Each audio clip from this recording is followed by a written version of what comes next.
Pozdravljeni, danes vodimo 1000 let nazaj, v temačni srednji vek, v čas, ko so se začele križarske vojne. Leta 1095 je papež Urban II pozval na prvo križarsko vojno. Cilj je bil kristjanom zagotoviti dostop do svetih krajev. Za napad na svete dežele je bilo več razlogov.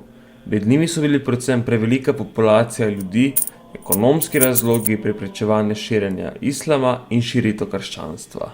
Bizanc ni bil sposoben več sam osvojiti ozemlja, ki so jih izgubili v preteklih vojnah.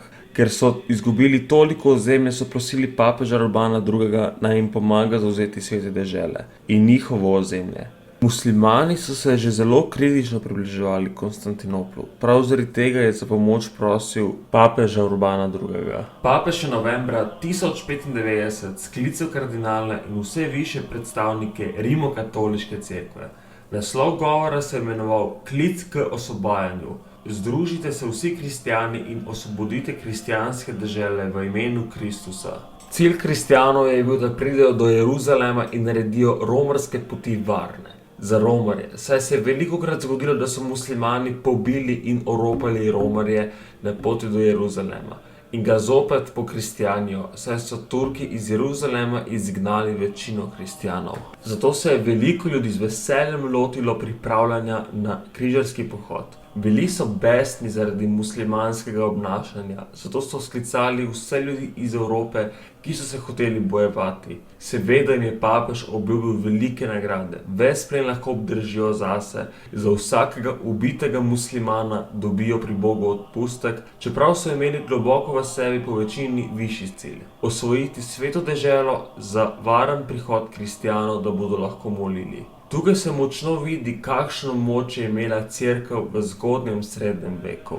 Več kot 100 000 kmetov, vitezov in vojakov se je odpravilo leta 1096 v sveto deželo, da jo priključijo nazaj kristjanom. Propaganda je bila tako huda, da so odšli tudi ljudje, ki nikoli niso videli orožja, niti ga držali v roki. Najbolj zanimivo je tudi to, da nekateri ljudje niti vedeli niso, kje sploh so svete dežele. Po 3 letih hudega bojevanja in klanja v svetih deželah so križarji končno osvojili Jeruzalem.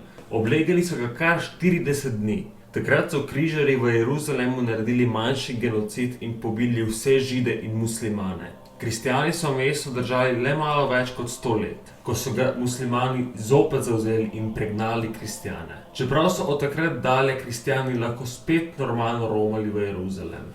Križarji so naredili več mest, Jeruzalemsko kraljestvo, križevina Antiohija in kraljevina Edesa. Prva križarska vojna je bila tako uspešna, da je sledilo še več vojn. To je bilo 9 križarskih vojn. V en izmed vojn je bilo 10 000 dečkov starih od 10 do 14 let. Večino so jih zajeli trgovci in jih prodajali kot sužnje.